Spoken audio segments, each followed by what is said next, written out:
You're listening to the Cynic Radio Podcast. Now, your hosts, Igri and Cynic. This is episode 32 of the Cynic Radio Podcast, and I'm your host, Cynic. With me, as always, a man who made me drive him all over Scranton, Pennsylvania, looking for the Dunder Mifflin offices, even though I explained to him repeatedly it's just a TV show. My good friend, Igri. Mr. Ryan George is here. And so is his good buddy Jules, and she fully agrees with him. All of us at the CRP want you to know, you should never be ashamed to reach out to someone for help if you need it. No one should ever suffer alone.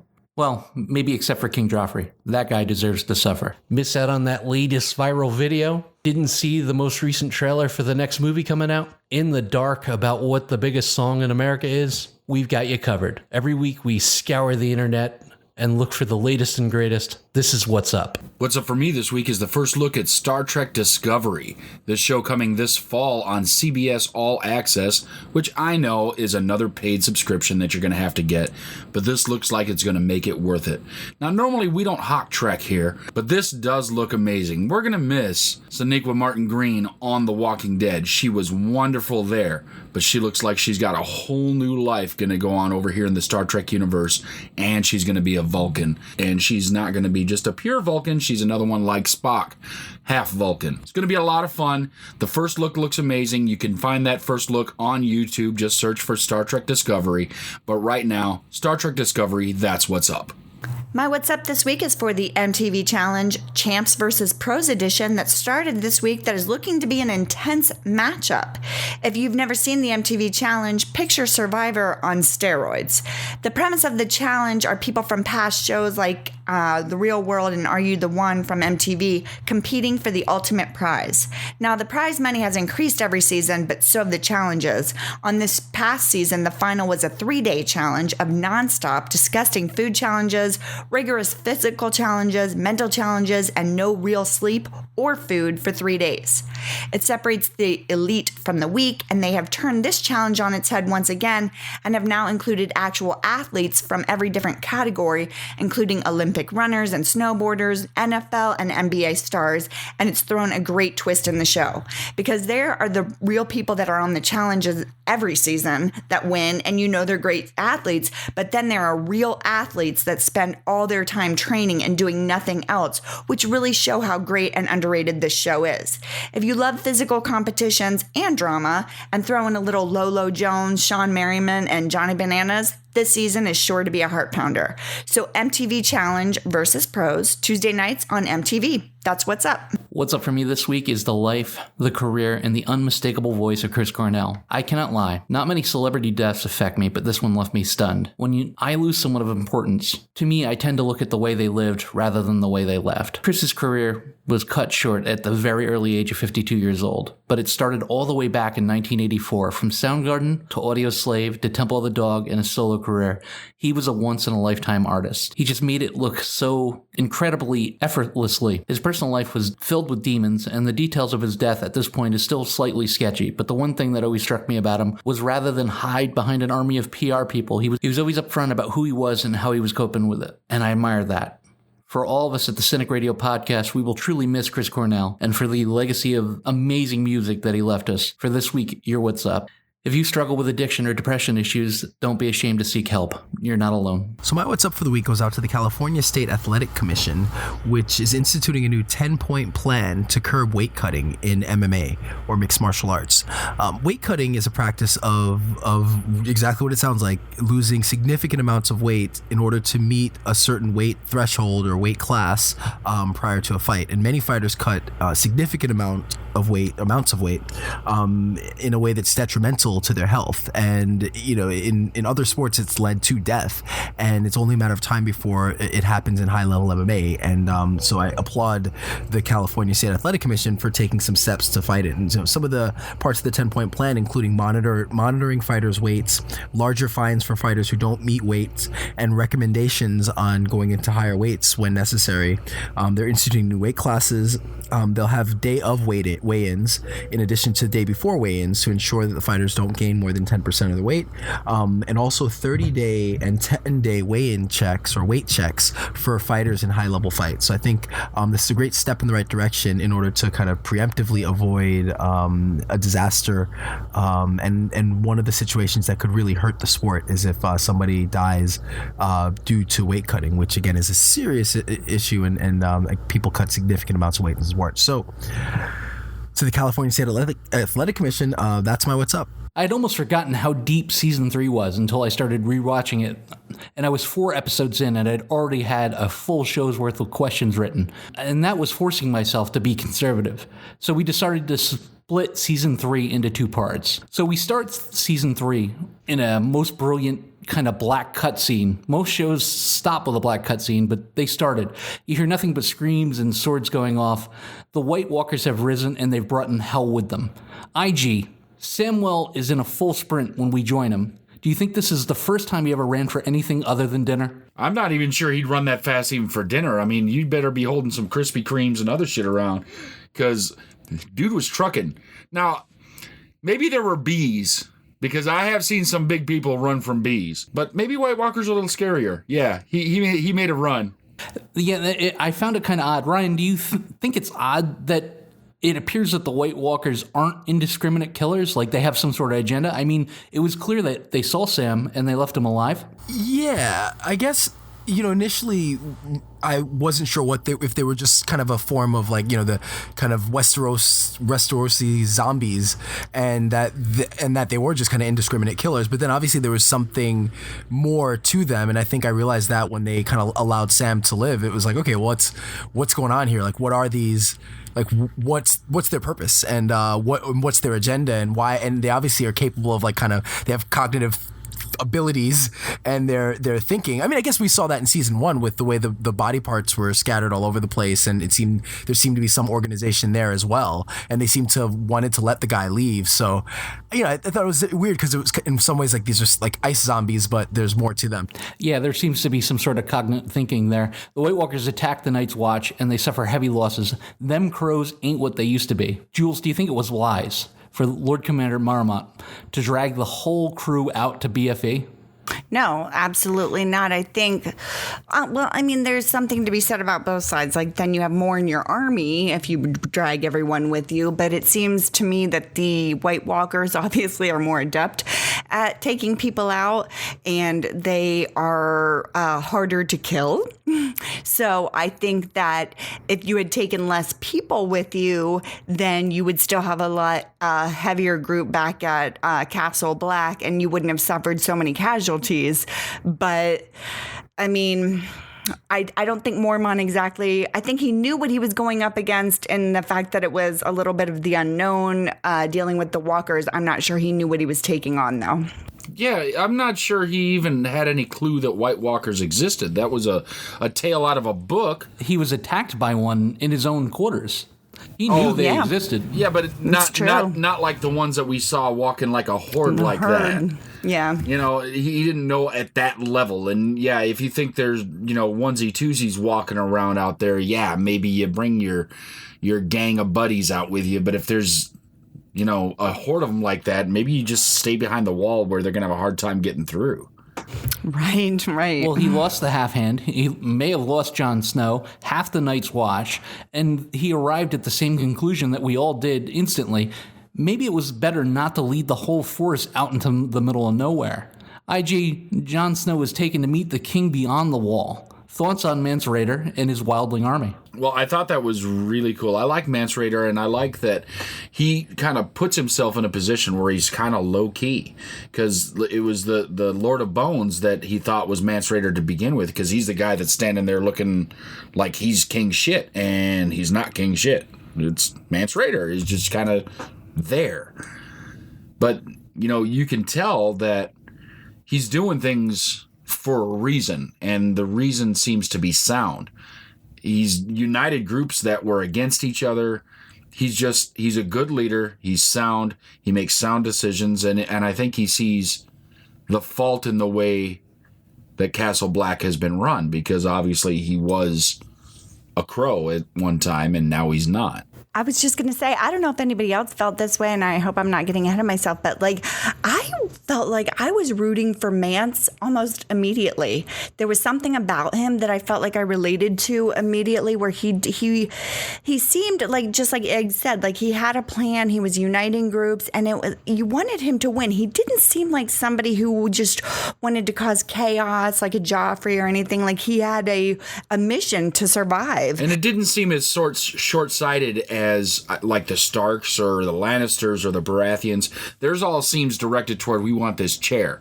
Where Mance seemed like, we want to ensure survival. We want to ensure survival. Exactly. He's not fighting for power. He's fighting for survival. And we can all understand that in day-to-day life. Ryan, do you feel that they were a little quick to accept Jon Snow's story? I mean, just off of face value, there was some common, a little low-level threats, but they're just like, okay, you're not a crow anymore. That was tough for me to get past. I did. It was one of the things you kind of suspend disbelief a little bit. But I did feel like they accepted him a little too quickly. But then maybe it's kind of consistent with Mance. Like he seems to be, like you guys mentioned, he's not. He's the leader, but he's not trying to really be the dominant king. The way he leads his people, they're still free people, and the way that he leads is in a way that he doesn't put himself on a pedestal. So it's almost like, well, he takes him in, fine, go, you show us what you're worth. And I guess he put Jon in a situation where even if Jon did turn his back or failed, it wasn't gonna. Well, we thought it wouldn't completely stop, what Mance had going. So, I was a little, I don't want to believe that they completely trusted him or that Mance completely trusted him, but I guess I could kind of buy into him, saying whatever, we'll see. If he works for us, great. If not, whatever, he'll die. Well, Mance is a reformed crow, if you will, also. So maybe that's where he was a little bit blinded by Jon, where he's like, well, I made the switch and I saw things in a certain way. So maybe that's why he gave him a little bit of leeway. But I do agree. I don't think any of them actually were, they stated several times, I don't necessarily believe you. If you make me regret this, you're going to regret this. And so I think that Mance might have had a little bit of a soft heart for Jon, only because he was perhaps coming from the same place that Mance was. As far as hazing rituals, committing murder is pretty high up there as far as being accepted or, believing his excuse. Jules, I'm a sellsword. I sell my sword. That doesn't mean I load it out for friends for favors. A tale of two right-head men. Bronn is now Sir Bronn of the Blackwater, and Davos is off doing a off-Flea-Bottom production of Castaway. Based off their respective situations, is it pretty clear who won the Battle of Blackwater? Well, I would say so. I think that Bronn is coming out on top. Davos is not in the best position, and at this point, oh man, I'm happy he's alive because I really love Davos, but I'm feeling for him because he's got to fight his way back. Davos is rescued and brought home where he attempts the weakest assassination ever on the woman in red, and then he gets put in the stockade. Ryan, no hug, no handshake, no high five, no Davos, I'm glad you're alive. Is Stannis not only a dick, but the worst boss ever? It's consistent with his character, I guess. I like Stannis, and I up until a certain moment in a couple seasons. The one true king. I was on Team Stannis even through Blackwater and his craziness. I wouldn't have expected anything less, I guess. Like he definitely does not wear his emotions on his sleeves if they exist. So yeah, I think Davos is so much on his side. I don't think Davos expected or needed any reaction from Stannis except for him to maybe understand that the Red Woman is dangerous and not helpful. IG, would you expect at least a bro hug or something? A fist pound, something, anything. I mean, fucking, you want a sandwich? You need a Coke? Something. Well, I mean, he was about to make him the hand if he won, it was like, you're my right-hand guy-ish without your fingers. I like that qualifier that you said there, if he won. Come on. If you win. Yeah, I mean, he should have been. It was like, if he already believes himself to be king, he should already be the hand. But I mean, he's the king just waiting to retake his throne. This should already be your hand. And that is, if we win, and that's the problem with Stannis is he's putting all these things on a poor guy who can't even read. I mean, come on. Well, and you gotta help him also out. he's got the red lady who, while Davos has been, in Castaway Island, she's going, Psh, if I had been there, you would have won. But no. It didn't work out that way. You had to listen to Davos and now you lost. That's why you lost. So I can see why he greeted Davos that way. But Stannis did appear to have like an affinity. Like he did have real affection for Davos as much as Stannis can. Prior. Yeah. Did. I thought he'd get Season a little bit 2 more he did. than Season 3 so far you're he alive. don't. Maybe the affection is that he didn't kill it.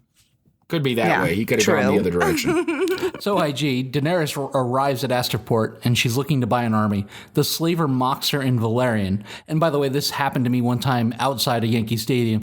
I'm sure I was being mocked in Korean, but I really needed a Coke. It was really hot out. So I kind of just By a left hot it dog go. vendor. Almost instantly, an attempt is made on her life.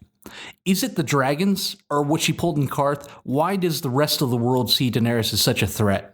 I think this still might be stemming from Robert sending out the bounty basically on her head. I mean, this might still be carrying on. I think this particular one, the news might have gotten to Karth ahead of her.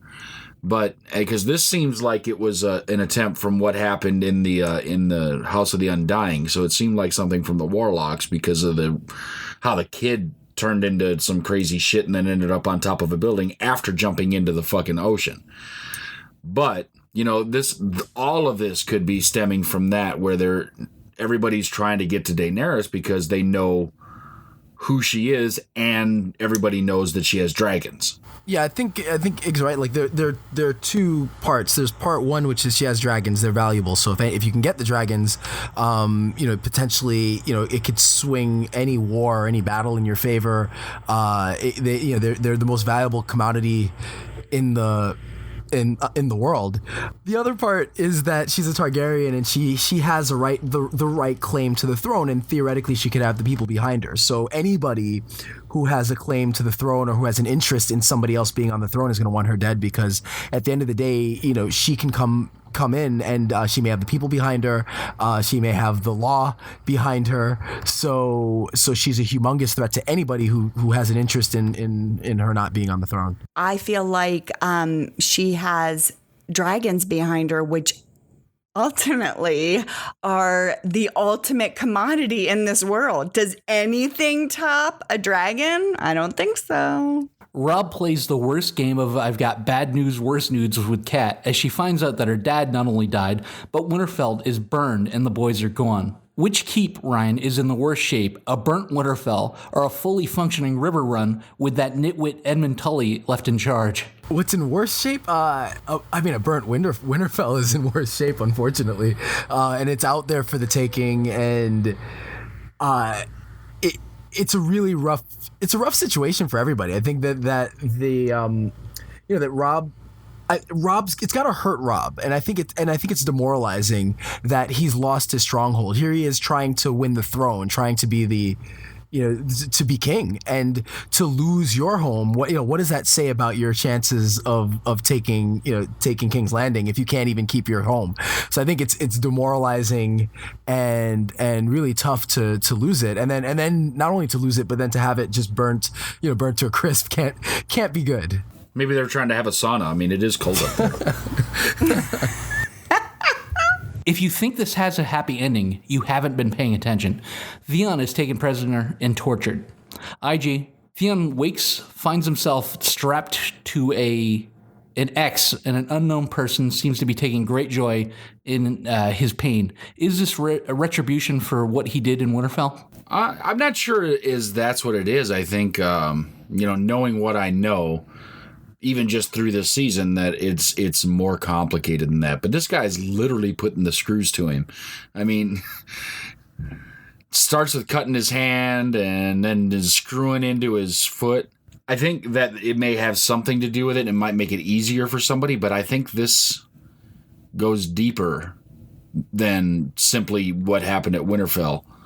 I think that was a key player in a way that this is a way to get this guy so I can have somebody to play with. I mean, we all know by the end of this season, and we'll get to that, but this comes from the Bolton house, whose sigil is the flayed man. So, you know, when you're the bastard of the Boltons, you kind of want to flay somebody, I guess, and he's going to get his practice in. Oh, well, let's not get that far because we don't know that yet. That's like 3 episodes down the road. This is where we do see the book diverge a little, or the show diverge a bit from the books, because he is like the person responsible plays a role in the books where Theon maybe gave him a reason to want some retribution. So I think the show plays it as him just being crazy and psychotic and kind of bloodthirsty, and that certainly is a part of his character both in the books and the show. But I think by not having him, there definitely was a part where if there's so much more context in the books, if you see, you know, the interaction with Theon prior to King's Landing, or, you know, I mean, prior to Winterfell falling, there's context there that lets you at least get a little bit of an, you know, I don't want to say sympathize because he's still psychotic, but you can at least understand maybe why he has no problems torturing Theon. That sounds something like, you know, domestic abuse or something, you know, like. I don't condone it, but I understand it. You know, well, come on. You ever had somebody like treat you? You never have somebody that just pisses you off or such a shitty person that you're like, you know, they got hit by a bus tomorrow and were paralyzed. I wouldn't care. Like, it's not a good thing to wish on somebody, but you don't wish it on somebody, but you understand, but you understand it. You get feeling. it. Yeah. I'm not sure I've ever felt like that, Ryan. I said that's. I'll stay on your good side. You hit the nail on the head for me because I feel that about everybody I know except for the people on this podcast. I said that to my wife about somebody the other day. She's like, God. "Don't you shouldn't say stuff like that." Like, it's like Carmel, you know. Because what if they get hit by a bus? Then it's your fault. Wait, I have a real quick question. So we're in this world, and every, you know, especially the way the Starks raise people, you know, they know everybody's sigil, everybody's banner, everything like that. Do you feel like that Theon was so just discombobulated with everything happening, he didn't realize he was on an X? I mean, it was on the advertisement. He could have been sitting on the Enjoy Coke sign and not realize he was being taken captive by Coke. I don't. Much unrelated follow-up question there, Ryan. How much would this type of behavior cost in Manhattan? I mean, the being tied up and tortured. That's a good question, Mark. You're Ryan. In the know. Come on, Ryan. Ryan, we need some information. So it's funny. I remember. So I heard a comment from somebody. So basically, there's somebody so basically somebody that I know that knows somebody that was in a line of work that was similar to that and had made a comment. God, how do I say it? I guess I'll just say it. So basically they're working at a different job now, and we're really frustrated having to boss people around. And then the person said something along the lines of, well, in my old job, I could have charged $300 an hour for this, and I'm only getting whatever an hour. So I'm going to go with $300 an hour. That's a good answer. So you're talking about yourself then, right? Yeah, like, he's a quote-unquote fitness expert. That's what a fitness expert does. That happened once to me at my job too. I was teasing on some guy, and I said, "Yeah, he stopped doing that a long time ago, blowing guys for rides and drugs." And he's like, "Well, you know, the '60s were a long time ago, man. You can't judge me on what I did back then." I'm like, "What the fuck?" TMI. Wow. Oh, time out. Let's back up a moment. He is a monster. She reveals every evil thing Joffrey has done to her, but as much as it concerns the Tyrell woman, it doesn't dissuade her from wanting to be queen. Is being queen worth a lifetime of Joffrey's shenanigans? I think for Marjorie, it is. I think we saw that she had said, I don't want to be just a queen. I want to be the queen. And I think that she knows that she's going to have to make some sacrifices in order to be the queen. And I think that she has enough belief in herself, and I think she's been raised with enough belief in herself that she can mold him into what she wants him to be. And I think that we've kind of started to see that she is doing that.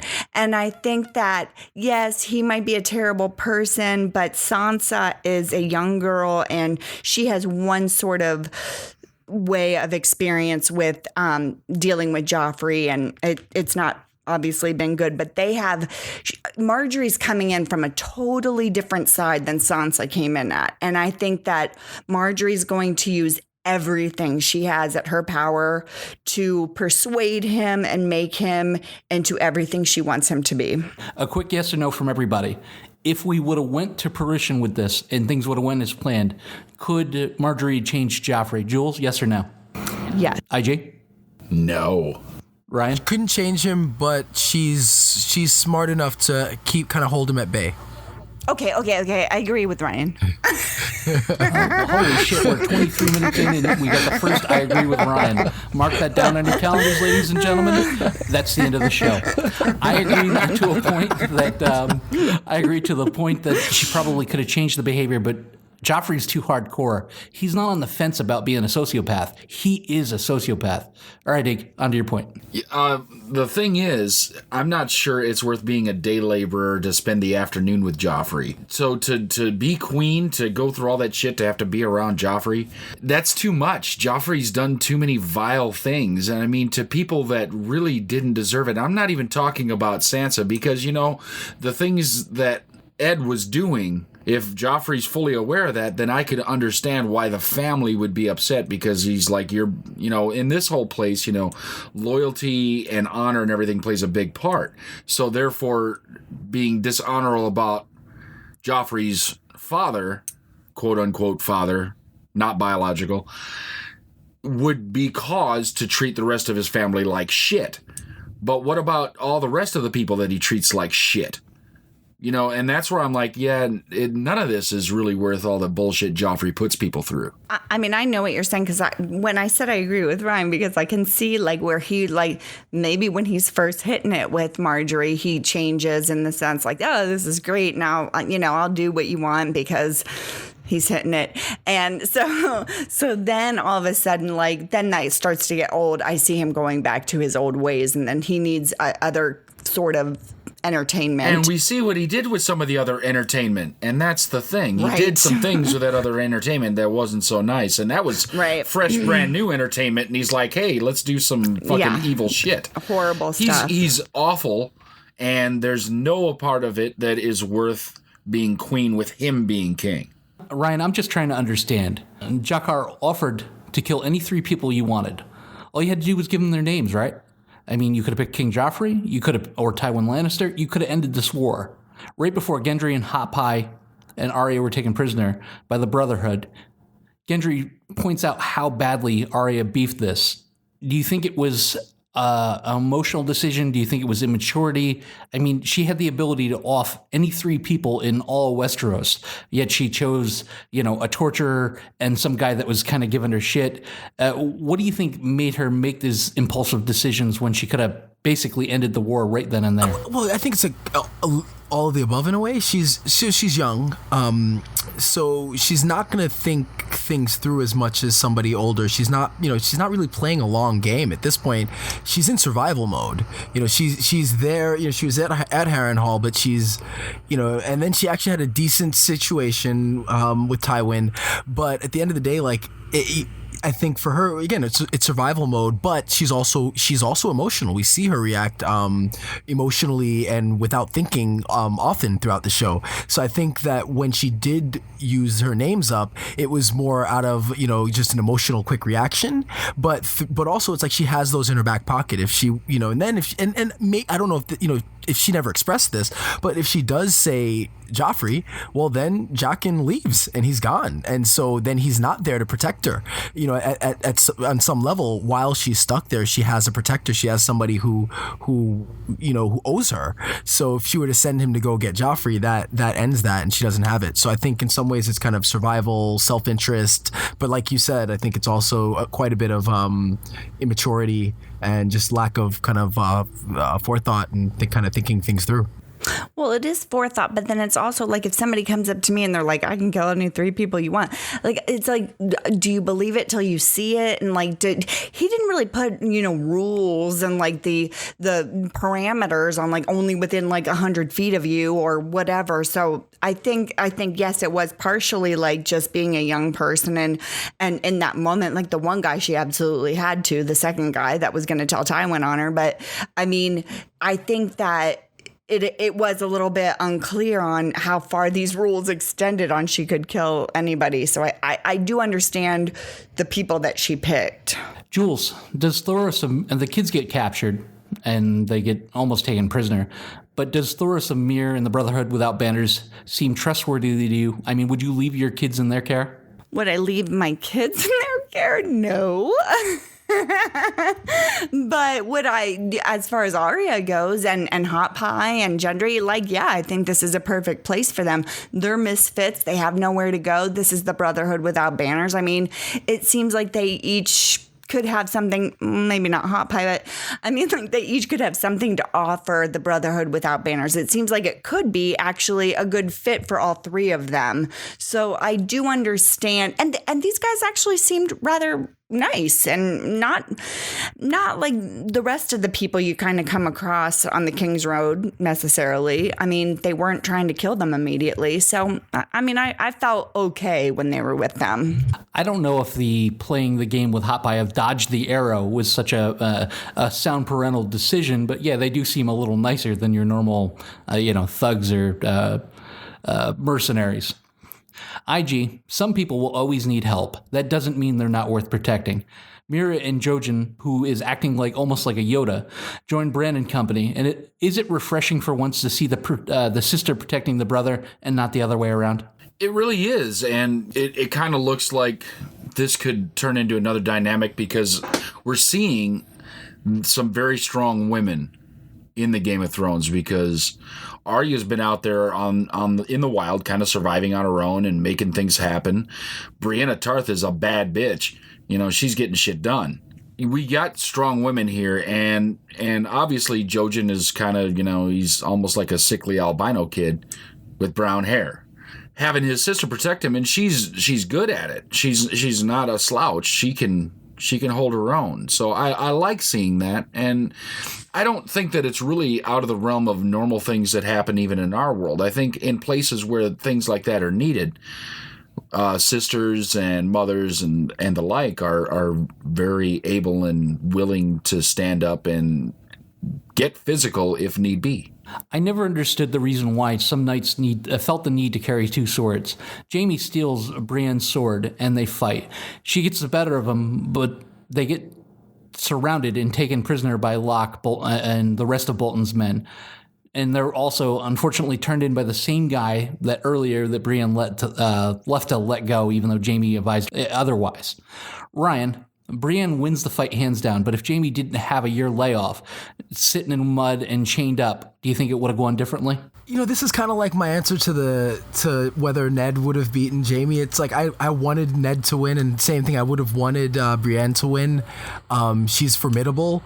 But if Jaime's sitting in his own filth for a year, probably dehydrated and malnourished, if he can put up that kind of a fight, then I'm pretty sure a full strength Jaime would have won that battle. As much as I would like to think Brienne would have won, and I'd like her to win, I think that at the end of the day, Jaime wins that battle. Okay, well, a quick poll for you. In this world of war and savagery, taking away Jaime's disadvantage, but looking at them 2 as a whole, who would you want to protect you? Would you want Jaime or Brienne? Ig? If I want someone, if they're both hold, but I want someone to protect me just based on pure physical alone, it'd have to be Jaime. But if I want somebody who is loyal and honest, it would have to be Brienne. I'm going Brienne all the way. I feel like she's going to fight to the death. Like, I feel like Brienne's a scrapper. I feel like she's had to deal with a lot of shit. I feel like Jaime's been privileged his whole life. And yes, he is in the elite of his class. But I feel like, to me personally, I feel like Brienne knows how to fight in any situation. And she's dealt with every situation. And I'm going with her all the way. I would go with Brienne. I think she's going to, if she's fighting for you, she will fight with every ounce of herself. I don't know that Jaime would. I think she would sacrifice herself for you. I don't know that Jaime would unless it's his family. I also think that Jaime might be prone to like allowing his own hubris to get him into trouble, so that he may be so arrogant that he can make a mistake, where I think Brienne will be, as aggressive but as smart as she can be, which again, her ceiling may not be as high as Jaime, but I think that if I want someone protecting me, I would probably want Brienne protecting me. The small council meets, and Tywin sends Littlefinger to marry Lysa Arryn of the Vale and appoints Tyrion Master of Coin, much to Cersei's and the Grand Maester's delight. Was this appointment a punishment? A punishment? I don't know that it was a punishment. I think it was more like this needs to be appointed.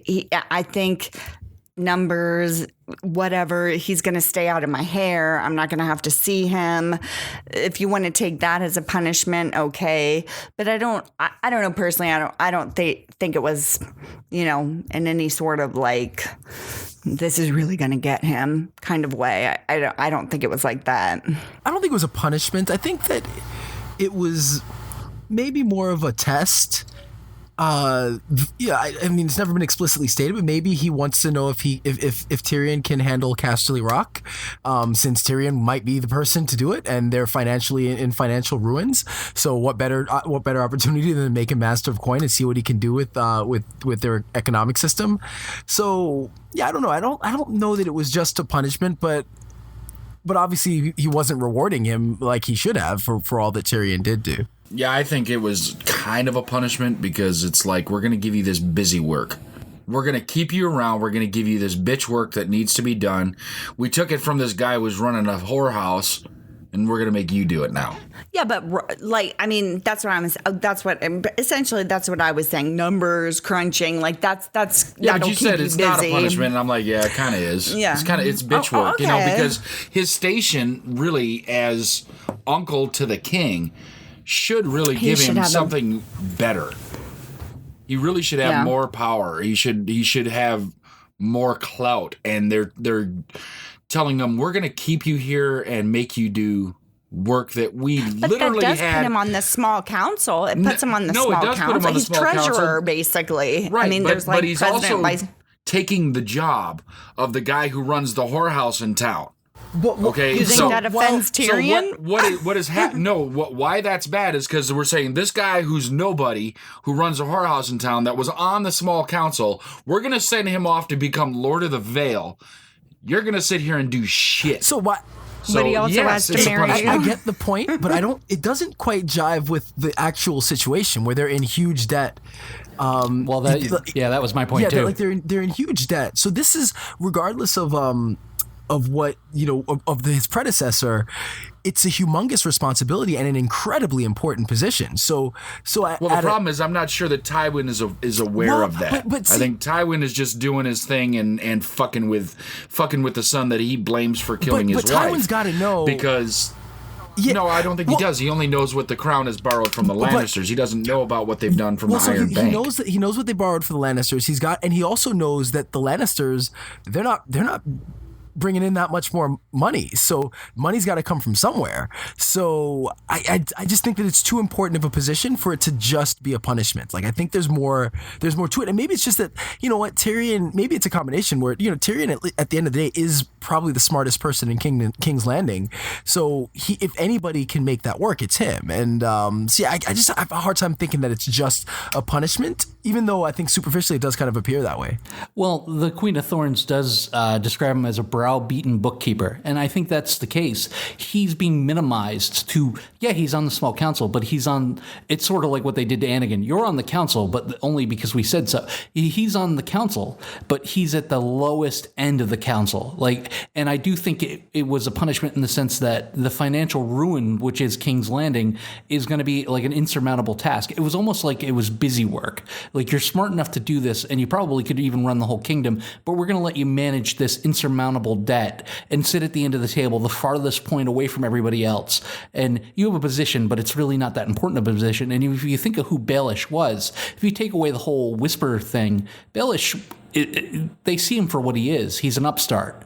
He's good at lying. He's good at borrowing money. He's good at, kind of seedy, underhanded things. And he had a spot, but it wasn't, the best spot at the table. He wasn't sitting next to any of the Lannisters by a long shot. After being captured and in true Lannister form and charm, Jaime informs Brienne that, by the way, you're probably going to be raped when we get back to camp, and you probably shouldn't resist.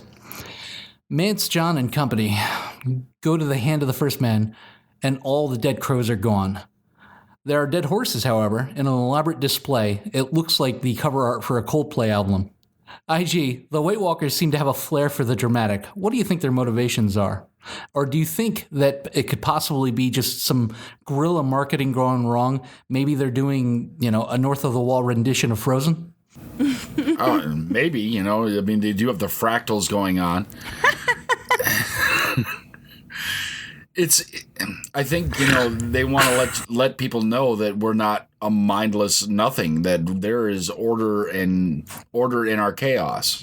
I think it's more even marking where they've been, and that is the White Walkers, because if this were the wildlings or free folk, however you want to call them, or the crows, the Brotherhood of the Night's Watch, if it were any of those, they would just be laid in wherever they died. Nobody would go and reposition them and make them look pretty or anything.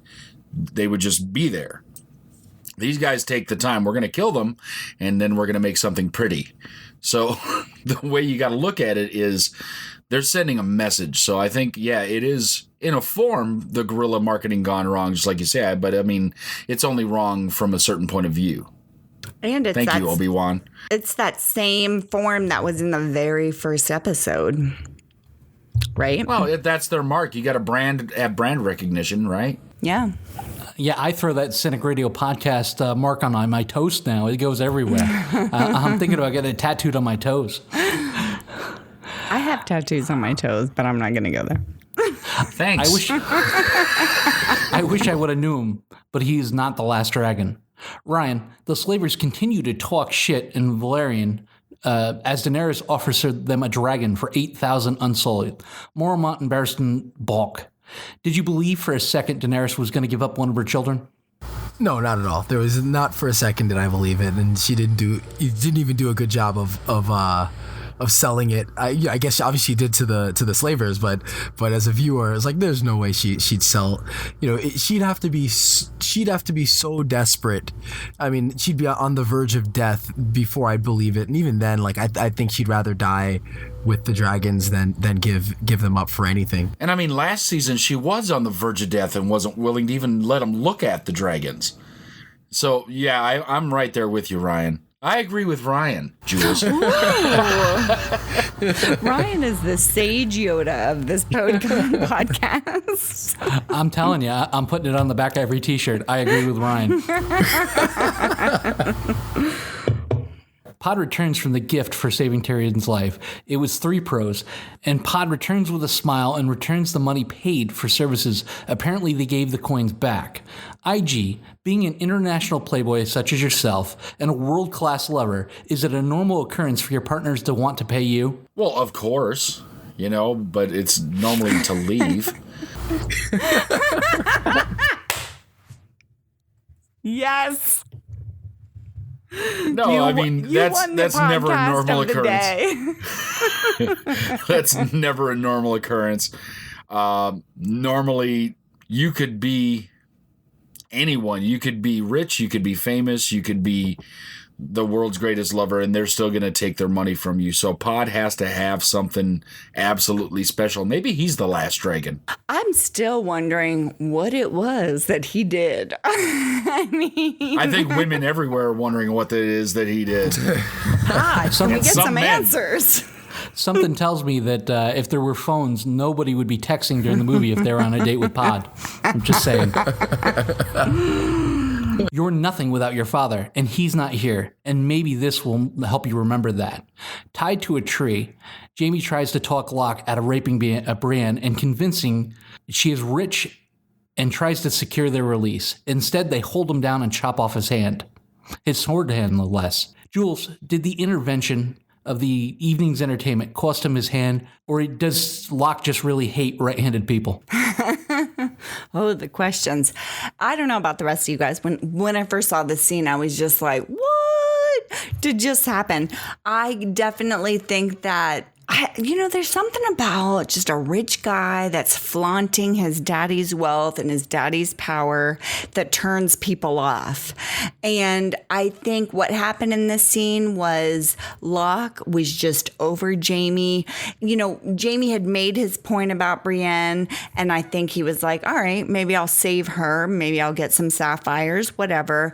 But there was something about the fact that he was flaunting daddy's wealth that just hit him the wrong way. And I was definitely shocked by the scene. I was not expecting this at all, but there was something that you're kind of like, well, sorry about your luck, Jamie. What does it say about the Kingslayer egg that he stuck his hand out for? Oh, God. Well, I think Jamie is deeper, and he's showing it more this season than he has yet.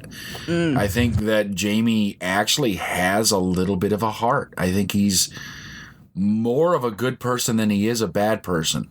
I think he knows that he's made some poor decisions and they've ended up in some bad places, but he's not willing to let that define him completely. I mean, and we find out later in these episodes that we're talking about where the Kingslayer came from and what actually happened to do that. So, I mean, he's not the awful, horrible person that everybody thinks he is. And sometimes I think that his goading is so that he can take a beating instead of somebody else. Sometimes I think that he's doing that to try and take the pressure off of somebody else. And now it looks like he's just being a smug bastard to the person that he's goading. But I think there's more ulterior motives behind all of it. So you think the bravado is an armor of sense? Yeah, absolutely I do. Yeah, I agree. I think that his like the bravado and the cocky, the cockiness is it seems like that's the facade, and he's really a good person. But for whatever reason, whether it be daddy issues or sister issues or some combination of that, like he can't be his real self. Like he can't show that he's a good person. So he has to kind of play it as being, even in this situation where he had gotten what he wanted, he just couldn't stop from being Jaime Lannister, and that cost him his hand. Ryan, after the influence grows like a weed speech, after the not the dick but the wizard in the box, after that look on Tyrion's face though, do you have a whole new level of respect for Varys' ability in this game? I don't know if I say I have a whole new level, but Varys is like as high level as it is in this game, and I think he always has been. I think this just serves as more confirmation. I think that at the end of the day, I think for Varys, he's also playing a different game because I think he has ulterior motives. Like I don't think where everybody else seems to have a motive of ascending to a higher position, I don't know that Varys has that motivation. So in a lot of ways, he's not really in conflict with anybody, yet he's still playing the game and he's playing it better than anybody else. I think Varys is kind of he's always, to me, especially in the first couple seasons, he's just always been kind of like the highest level player. It's just, again, like I said, he's kind of like it's kind of like the Man in Black in Westworld. Like he's just kind of he's playing a different game from everybody else, and where everyone's kind of the superficial kind of linear kind of game, he's playing something else that we don't even know what he's doing. But obviously, there's some kind of goal and some kind of end that is beyond what anybody else is kind of playing or capable of. I don't know. I can kind of liken it to a chess player. You have levels of chess players and you have masters, and the rest of these guys might be, between like a pro and a master. Varys seems like a grandmaster, and especially bringing in this guy, that's the long game, because that shit happened to him a long time ago, and now he's got him in a box. That's what I was gonna say, in a box. You're talking 20 years ago. That is some next level shit right there. That is, yeah. Because he didn't go get him and put him in the box. He had that shit done. Amazon 2-day Prime shipping. Seriously, this was like savage shit. And when you're right shipping here. shit by crow most of the time, you got to get a lot of crows together to carry that big ass motherfucking box. I mean, come on. This might, yeah. That it is. It's just next level, and the way that he plays his game. And I mean, you know, you said earlier that Tyrion may be the smartest guy in King's Landing, and I think he's far behind Varys. Varys has got to be the smartest guy in Westeros, probably. And what kind of chess move is this to bring Tyrion into the room to be like, oh, and hey, by the way, have I ever told you this story before? Let me go ahead and unlock this dude. Tyrion's probably the most educated, or in King's Landing. I think where Varys might be the most strategic. You know, it's like he's got that analytical ability. That's what sets him apart. Like, you know, he's got. They're different types. It's almost like they're different kinds of intelligence. No, there are, but I think that Varys is more measured in everything he does. Yeah, he is. And, you're right. And he's playing the long game. You're absolutely right. Varys very seldomly puts himself in a place where he will be negatively affected by what he's done. Yep. Where Tyrion often puts himself in a place that he's going to have a negative reaction to what he's done. And that's why Varys would be the smartest of the two. It was a question of convenient timing, too, because Tyrion had about 5 more minutes left on the clock, and Varys was just going to shoot an unboxing of the Sorcerer's video and put it up on YouTube and make Tyrion go to the link and watch it, but he got to see it live. It was just really all convenient timing. That's fucking great. on live unboxing video. What the fuck, man? Oh my God. Roz reveals to Varys Littlefinger's plan to take a guess with him on his trip to the Eyrie. Jules, could her getting in the middle of these two heavyweights of whisperers end up badly for our upstart Lady of the Night? I mean, most definitely, because Littlefinger and Varys, I mean, they're adversaries, but there's this weird mutual respect for each other. But she is on no level that these two are on. So she's just going to be a casualty in this. And I don't think she even knew what kind of level she was playing on. I mean, you can't get in the middle of these two between Littlefinger and Varys. These two are just way too smart. And she was never going to come out winning in this. I mean, she bit off more than she could chew on this one. My real father lost his head at King's Landing. I made a choice, and I chose wrong. And now I've burned everything down.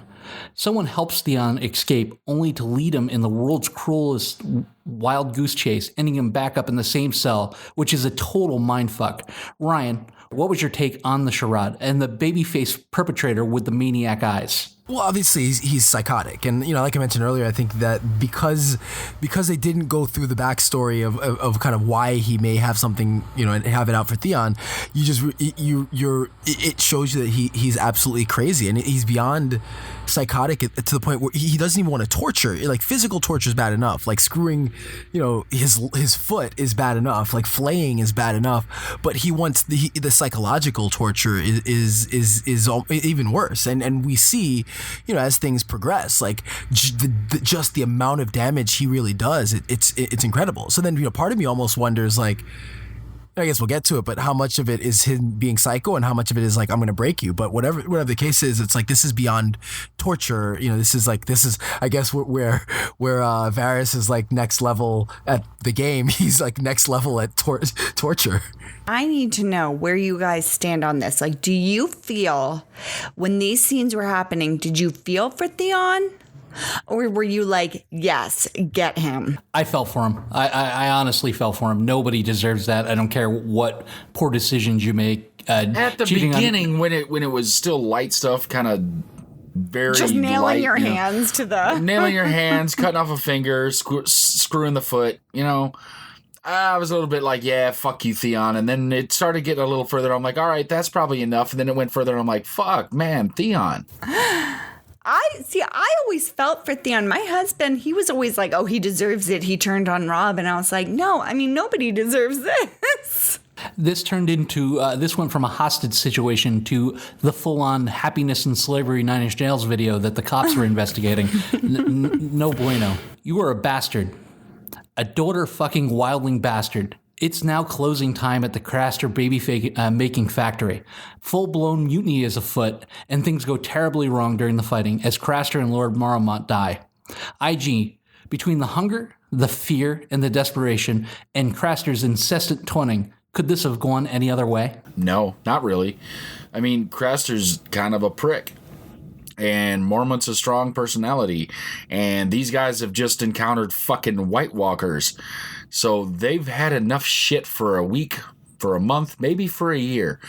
You know, you don't even want to feed us. You got us out here shoveling pig shit. And we got to sit outside while you sit in here eating and doing whatever with your horde of prostitutes / daughters, whatever you want to call them. Come on, man. This was headed for bad. The first time they were there, this was it. Something was going to happen, and it happened. So Craster's Keep is now Dead Man's Keep, I guess. Dracarys. Daenerys, with one word, becomes the ultimate badass as she betrays the Masters and has the Unsullied kill every man with holding a whip, and her dragons burn the leaders. She frees the Unsullied, and now she has an army. Ryan, in this show of full badass moments, in a series where holy fuck happens all the time, where Battle of Blackwater, the beheading of Ned Stark, the amazing things that we've seen so far, where does Daenerys' move rank? That's near the top. There are a few badass moments throughout. I think to this point in the show, I can't think of one that a more badass moment than that. I think it's funny if you were to rank them. I think as the show progresses, Daenerys is involved in a couple of the more badass moments in the show. But yeah, this is up there. I mean, just the whole setup, and forget the Dracarys, but also just the fact that she knew what he was saying the whole time, and that kind of shock, the look of shock when he realized that, so I mean that whole scene and even just leading up to it, you could tell, that's where we talk, you're talking about whether or not she was really going to get rid of the dragon. You could tell the whole time she was playing him, and just her body language. I think her performance was great. Just the body language, you could tell as a viewer, all right, she's playing him, and this guy is such a misogynist and such a, so naive that he's buying into it hook, line, and sinker. And that was a great payoff for what I expected it, but it made it no less powerful and no less awesome of a moment.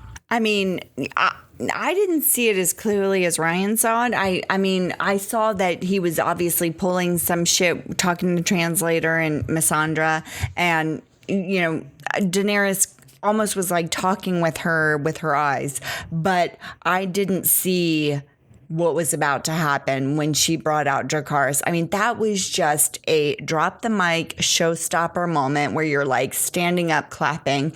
It was amazing. And you guys are right. I mean, there's a lot of Daenerys moments where you're just like, oh my God, I cannot believe this happened, starting with when she came out of the fire with the dragons, but she just keeps getting better and better. Beric and the Hound fight the trial by combat over Arya's claim that he rode down the butcher's boy, and it was a great fight, including a flaming sword. The Hound wins, cutting Beric almost in half, and somehow he's alive and in one piece, but the Hound is free. Ryan, what are your thoughts on that fight? Okay, so I when we rate the season, I will give it as high of a rating as I could give a season, but this was actually one of the, I would say if I had two disappointing moments, this was one of them. And the reason why, so I watched, watched first two seasons, and then I went and read all the books before season 3. And I don't want to be that guy that's like, oh, I read the different books. But you will in be. The books, it was.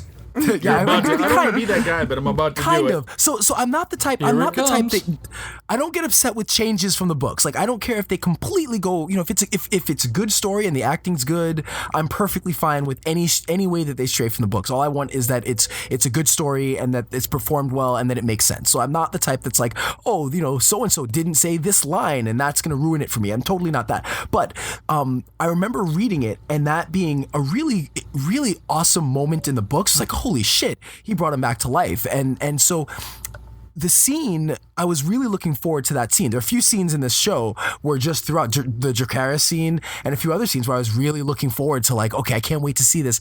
And I was a little bit disappointed by how they almost just looked past him bringing him back to life. Like, it was like an afterthought And that's what bothered me, because in the books it was a big deal. It was a big deal to Arya. It was a big deal in the books. It was a big deal to the reader. So that was the only area. Like I thought the battle was awesome. It was a great fight. The choreography on that fight was really cool. And I remember watching it again. I was like, it was a really well done fight. But just that they kind of like, he touched him, he was back to life, and everything is good, and that's it. And like they didn't linger on that. And so as a viewer, I knew the importance of it, but I wanted more. And if you didn't read the books, it's kind of like, oh, yep, he's back to life. Okay, great, we're done.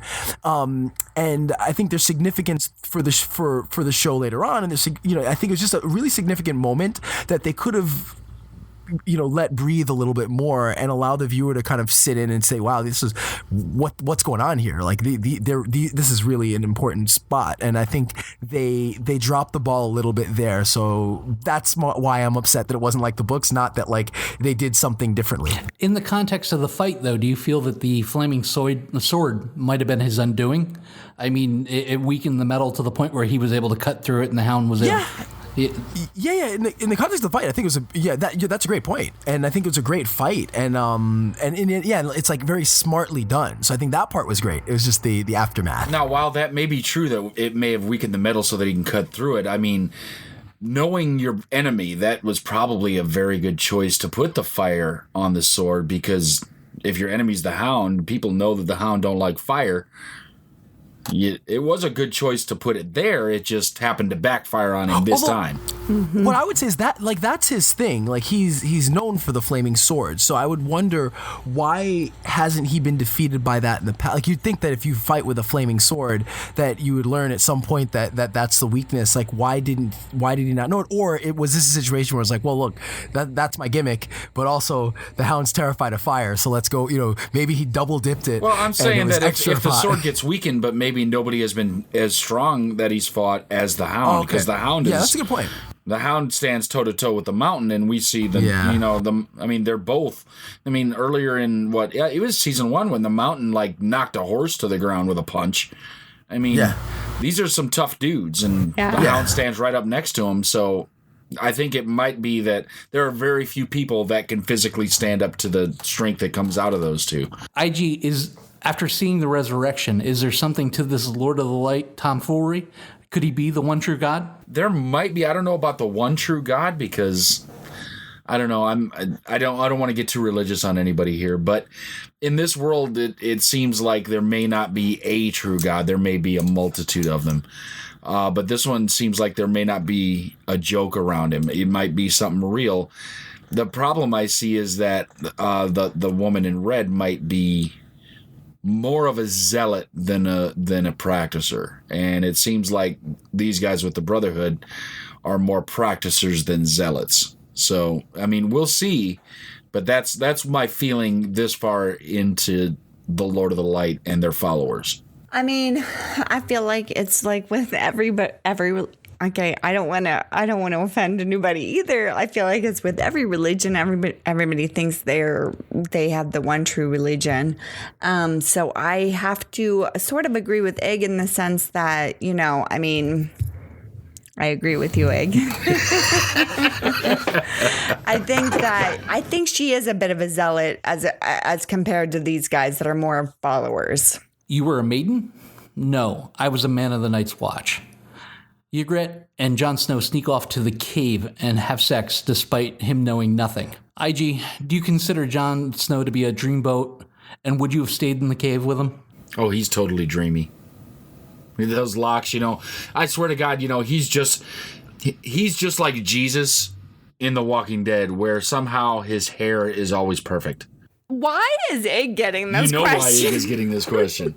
I would lay him down and smack him, jack him. Well, if you were to drive the interstates of Minnesota and stop at any random rest stop, you may find Egg, and you would know exactly why this question was happening. Apparently, he knows something, because when they show the aftermath, he's like, "Where'd you learn how to do that?" "I just wanted to kiss you there." "Okay, buddy." Nice. All I can say is, ready? Nice. Nice. Nice. Jaime and Brienne arrive at Harrenhal. I mean, who owns that thing? We don't know. It just keeps changing hands. And they're met by Lord Bolton. He fucks with Jaime a little bit about what the fate of King's Landing is, but he treats them far better than Locke did on the road. As they tend to Jaime's lack of hand, he refuses milk of the poppy. Ryan, do you think he was punishing himself for something? I guess so. I mean, that was the feeling I got. I don't know, like, what at this stage, like, what he's punishing himself for, or if he's so upset about, I mean, who knows what's going through his mind. I mean, he's got, really, that's his livelihood, that's his life, and that's what his reputation is built on, essentially, and it's gone. So I don't know if there's something about it that, he wants to, he wants to really feel it, or if he's I don't know. That's I'm at a loss for why he wouldn't take milk of the poppy. I think it's exactly what you said. I think he was punishing himself. I think that everything that happened in the situation that he's in and not doing more, he's almost just wants to feel some pain. He wants to know that this is all real. And milk of the poppy just kind of removes you from it. It kind of gives you that glassed over look and feel, and nothing bothers you. And I think he knows that he fucked up. He's about to change his name to Aaron. He's ready to go. It wasn't murder, Your Grace. It was vengeance. Lord Karstark kills the Lannister prisoners, which leads to Robb taking his head. Jules, even though it cost the King of the North half of his army, should he have just let this treason go? This was a do or die moment. I feel like this is one of those moments where you're like, you're damned if you do, you're damned if you don't. If he didn't do anything, then he loses half his army for people not respecting him. I feel like Theon was a little bit in that position with Sir Roderick, taking off his head. It's like either you have the Ironborn who completely respected him for doing it, or you had Winterfell who hated him for doing it. And I feel like Robb is in the same position. Karstark compromised their position. They had possible pawns that they could, they weren't that valuable, but they were something. And I think that he didn't have a lot of choice in this position because Karstark seemed to constantly question his authority and who he was as the King of the North. And then he completely just usurped Robb by killing those boys. And Robb didn't have much of a choice in that position. It was like he had to take a stand. He had to show that this is where he stood. And it didn't matter if you were an ally. You cannot just come in and do what you want. So I think he didn't have much of a choice here. Well, outside of Kat, too, he was the only one that told Robb, if I can speak frankly, Your Grace, we lost this war the moment you married her. He's probably the only one that's been honest with Robb all the way through this. Theros and Beric revealed to Arya he's been resurrected 6 times due to the Lord of the Light. Could you bring a man back without a head, not 6 times, but once? IG, how badly did your heart break for Arya in that moment? Oh, that was wrenching. It was so bad because, I mean, you could tell that everything that's happened is just horrible to Arya and all she wants. And you can just imagine, because she's just a little girl still, a little girl who just wants her daddy. And oh my God, that was heartbreaking. That hurt so bad. And I mean, this is part of the reason I love the Game of Thrones. It is a show that will roll your emotions up and down that roller coaster for the entire hour that it's on, hour plus sometimes, and the entire season. They don't take episodes off. Even filler episodes in the Game of Thrones are amazing episodes, and they will evoke some emotion. Sometimes it's elation, sometimes it's sorrow, sometimes it's sadness, sometimes it's happy, sometimes it's fear, but you're going to get an emotion out of every episode. And this was definitely heart-wrenching sad for Arya. Yeah, and it's one of those shows where, and it's still to this day, it's like, almost any other show on TV, you're gonna get like someone will have a low point, like their low point, and just kind of the way that stories are structured and character arcs are structured, that's the low point, and everything is gonna go up from there. Maybe they'll dip and dive, and it'll be a little bit of a roller coaster, but at the end of the day, they're gonna start trending up. But you have with Arya and with Sansa, they continue to have these moments where it's like, all right, this is a low point. It's all gonna be up from here. It's gotta go up from here, and then they just have another low point. This was one of those situations where it's like gut wrenching. But it's like just how much lower can you go? And it was one of the great things about the show is that it doesn't hold back and it doesn't follow the normal structure of TV, which we're used to, which is I guess why it's so kind of engaging for us and so emotionally resonant for everybody. Well, that's what I was gonna say too. Like you forget how old Arya actually is. Like she's just, what is she, like 10? She's like 10 or something, and. Right, exactly. She's gone through so much, and you're like, but ultimately she's just this girl who wants to see her dad again. My children, you've disgraced the Lannister name for far too long. Tywin informs Tyrion he's to marry Sansa, and Cersei is grinning until she's told she's to marry Loras. Jules, is there anything more frightening than the wrath of a father, especially Tywin Lannister? Oh my God, how completely intimidating is Tywin? Because you're looking at Cersei and she kind of almost seems the same age as him in a little bit of a way. I mean, obviously he's a little bit older, but he's intimidating as fuck. I mean, like you're sitting here going, I already paid my dues. I had to marry this drunken slob over here. Why do I have to keep doing this? And he's like, you're going to do it. And you're like, fuck. Yeah, that sucks. Burn them. Burn them all. Burn them in their beds. Burn them where they live. We finally get the Kingslayer's side of what happened during Robert's siege of King's Landing. He prevented the whole city and everyone in it from burning by stopping the Mad King. Ryan, is he actually a hero? And I mean, why didn't he defend his reputation? Or is he punishing himself for something else? I mean, by what right does the wolf judge the lion? Yeah, he is the hero in a lot of ways, but for whatever reason, and maybe it's punishment for the relationship with Cersei, or punishment for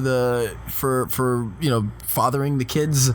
But I guess before at that point he had not fathered the kids. But regardless, I guess he's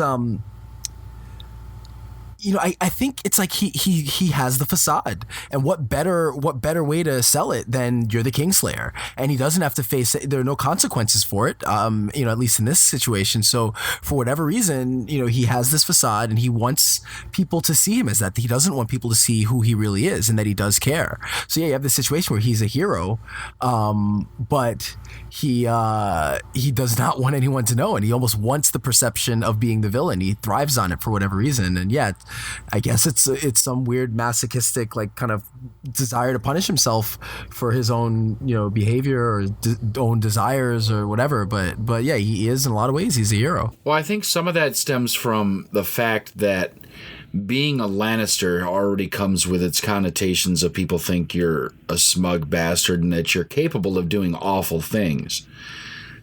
It's easier for him to have somebody believe that he did an awful thing than to try and stand up and say, no, I didn't do that, and have everybody hate you more because they think you're lying. So if he just accepts it and keeps doing what he's doing and just lets it go, I think he's doing it more because it's what people expect of a Lannister anyway. It's another thing of his armor. He's kind of built up that wall around him so that he can't get hurt the way that the rest of us would. Because, I mean, any of the rest of us put in that situation to be like, no, do you know what that motherfucker was going to do? Oh, I don't believe you. He was the king. He was a good man. No, he was going to burn all you motherfuckers. No, he wouldn't have never done that. There's no dragons. No, I have wildfire. Dumbass. See, I don't think Jaime has ever wanted this title in the sense that, like, even in the first season, he came to Ned and was completely like, I was standing here. Do you know what he said? I mean, I prevented everybody else from dying because he was saying kill them all. And Ned was still like, fuck you. You're a piece of shit. You killed the king and your job is to not kill the king. And I think that he has been like this title of Kingslayer has been thrust upon him, and he's kind of like, what the hell? I've only tried to save all of you guys. And he can't really dispel this sort of rumor that's gone out of control about who he is. And so he just takes these moments when he has people kind of one-on-one, like he had Ned one-on-one, like he had Brienne one-on-one, and he tries to sort of plead his case. Nobody's really listening to him particularly, but I feel for Jaime at this. But this is when my turning point with Jaime came. So any big lie is always sexier than the truth, and I think that he realized being a Lannister, he's never going to be loved. And if you're never going to be loved, then you might as well be feared. I think he's embraced this persona like you would, a warm blanket. And he said, all right, well, I'm not just Tywin's son. I'm also the Kingslayer. I think that it was kind of a deviation from, just being in the shadow of Tywin his whole life. And the story was going to grow. The story, just own it. And that's what he's done. He's owned it. But in his most vulnerable moments, he broke down and he told the story of what actually happened. He had no reason to explain himself to Brienne. He obviously must want her respect. He obviously must want her to understand. So that shows that the relationship has developed into the next level. We end the episode with Jaime. My name is Jaime, as he passes out in the bath and she grabs him. Julie, give me your thoughts on the half season, who you thought came out on top as far as the MVP, and the house that reigned supreme in this half season. I'm going to keep it going as I ended last season, and I'm going to keep this with Daenerys because I feel like she just put the hammer down with the Unsullied, getting the Unsullied, just showing her power, letting everybody know who she is, what she's about. And I think that she won. Like, she's my MVP. House Targaryen is my MVP so far this half season. And I'm sticking solid with her. She's definitely showing huge promise. I'm going to go ahead and give this season 8.5. So House of the Sea, I'm going to agree with Julie that I think Daenerys definitely, or the Targaryen house definitely gets this half the season, that she was able to go from, nothing to an army in that quickly. And also just to showing her strength and her own growth. I think that's a huge, and just that she ended the first half of the season so strong. I would definitely say that she would be, she's the MVP and the House of the Season at this stage. At this stage, it's a little tricky to give a half season rating, but I would say 9.5 at this point. Again, I think I had read the book, finished the book pretty soon before this season started. So I was really excited about it because I was really looking forward to a lot of, there were so many moments in the books that I was waiting to see realized on TV. And outside of that one little part with the Hound, and Beric Dondarrion, I thought everything else was done almost flawlessly. So I would say easily 9.5, close to 10 as far as I guess because I'm looking at my expectations versus what was realized at this point in the season. So I'm going to say solid 9.5. Well, I hate to be a fanboy, but for me, based on Daenerys' actions in that drop the mic moment, this half of the season is a 10. From the first shot of Sam running to the last shot of the Kingslayer's confession, the first half of Game of Thrones Season 3 cemented it as one of the greatest TV shows of all time. To me, Daenerys is Season 3A MVP, and I would still have to give it to the Lannisters because they're still reigning supreme as far as the winning house. For most shows, this would have been a full season worth of content. For Game of Thrones, we'll make it a half. Holy shit, this is a good show. Ig, take us out. All right, so I got to agree. We're going to go unanimous on the MVP for the first half of the season's got to be Daenerys, because that was amazing what she did. Just like you said, came in with nothing, left with an army, showed her strength, got Missandra on her side, and she is a great asset to have too, because first of all, I think she speaks every language, so she's this universe's C-3PO. Gotta like that reference, that's always fun. But you might be wondering how I got this red arm. That being said, her house didn't really improve its standing in the game. So the game is still leading by the Lannisters. The Lannisters have made the most progress because the Starks, quite frankly, took a step back. And the rest of the houses that are in play, I mean, the Baratheons made no move, and all the rest of the houses are lesser houses that are just looking to join in or switch sides. So Lannisters take the house for the season here on the Cynic Radio podcast for season 3A for the first half, and Daenerys is the MVP. I'm going to give it a 9. So for the Cynic Radio podcast, the first half, 9.25. We're going to be coming back next week with the second half. It's going to be great because there is stuff that you will not want to miss next week. But right now, here comes Really. So now, ladies and gentlemen, boys and girls, children of all ages, it's time for Really. I'd explain it. Just listen. You'll get it. My Really this week goes out to 37-year-old Austin, Texas native Brandon Vesmar for suing his date for the price of a movie ticket and pizza for texting during Guardians of the Galaxy Volume 2. She left the theater and never returned. After a few requests were made after the date for compensation, he filed suit in small claims court for $17.31, stating his date's behavior was a threat to civilized society. Here's the thing. If you own a phone, you're most certainly guilty of this behavior. Hell, I was looking at my phone during the podcast, but I have 2 points and then you get right back to your phones. Number 1, Brandon, you have a point. In fact, that especially on a date, you know where all relationships begin, it might be a good idea to get to know the person you agreed to go on a date with, rather than waste your time or theirs. Twitter will be there, honestly, when you realize what a mistake you made by going out with this person. Number 2, if you're the type of person to sue for something like this, you're exactly the same type of person that people will tend to ignore and look at their phones. It's a stupid publicity stunt. You mark it up as a loss, and you agree ahead of time with the next person you're going out with to make it a phone-free date. But don't fret. Casanova got his money back with the help of the TV show Inside Edition. However, his chances of getting another date, honestly, is probably taking a huge hit, especially if they Google his name ahead of time. Suing your date for using their cell phone? Really? So my Really for the week goes out to Oxford Crown Court Judge Ian Pringle, who last week delayed sentencing 24-year-old Lavina Woodward until September. Now, he hinted that he may not sentence her at all. He says, quote, "It seems to me that if this was a one-off, a complete one-off, to prevent this extraordinary, able young lady from not following her long-held desire to enter the profession she wishes to, would be a sentence which would be too severe." So now, what's the crime, you might ask? Well, the crime is stabbing her boyfriend, to which she pled guilty to. So this is an instance of a judge just flat out not doing his job. You're supposed to judge the facts, and actions have consequences. Her action was stabbing someone, to which there should be consequences, regardless of her wishes or desires or her talents. So now I'm not saying sentence her to life. And sure, there may be good reason. Maybe there's a good reason. Maybe she was on drugs or drunk or whatever.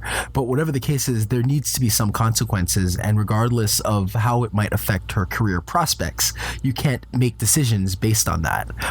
So to judge Pringle? Really? Really for me this week goes out to the Kickstarter campaign for Romp Him, a romper for men. Really, guys? I'm not sure we wanted rompers, but apparently people do. This had an initial goal of $10,000 to fund the project, and it has raised over $300,000. This is truly the age of the hipsters, because I don't know anybody that would wear one of these things. They are just goofy. I mean, I guess if you're a 60s era Sean Connery, maybe you would. But that one at least had long pants attached to it. These are basically rompers, short pants attached to a button-up shirt. I don't understand it. I don't get it. It's a really strange thing, but it's happening, folks. Here it is. If you want to go look at it, go to Kickstarter, search for Romp Him, ROMPHIM. Romp Him. Really? My Really this week is for a growing trend of marrying oneself called sologamy. Now, where do I start with this? Okay, I can relate to people who say a big F you to societal pressures to get married, especially women, because I have single friends and the pressure is intense and it is deep and it is unfair because there's immediate judgment we put on people that aren't married by a certain age. But where I take issue with this is that people are having actual ceremonies, real weddings, and marrying themselves and spending thousands of dollars to do this. That to me seems a bit wasteful. You could really just stand in front of a mirror, look at yourself, and marry yourself for $0 and 0 cents, and it would be just as legal. Also, what happens if you do meet someone and you get into a relationship? Are you cheating on yourself? If that person wants to get married, do you need to ask yourself for a divorce? If you paid for a wedding, do you have a divorce? Will you be fighting with yourself over silverware? Come on. So just to review, there are people out there that think saying I'm single sounds a lot worse than saying, no, I'm not single, I'm married to myself. Well, yeah, let's be clear. You will stay married to yourself if you go around telling that to people you met. So, sologamy. Really? And now we've reached the end of episode 32 of the Cynic Radio Podcast. I'm Igrahi. With me, as always, has been my good friend Cynic. Joining us also has been Jules and Ryan George from the Jimwits Podcast. You can find him over on thejimwits.com. We really enjoy talking to you guys every week, so go ahead and subscribe to the podcast, share it with all your friends, spread the love. We really love getting comments from you guys. So send your comments, questions, concerns, and an accurate count of how many times Jules has agreed with anyone on this show to cynicradio@gmail.com. Find us on the internet at cynicradio.com. Look for us on Facebook at facebook.com/cynicradio and find us on Twitter at cynicradio. And until next time, don't get captured. Follow the podcast on Twitter, Facebook, and at cynicradio.com. Available for download on iTunes.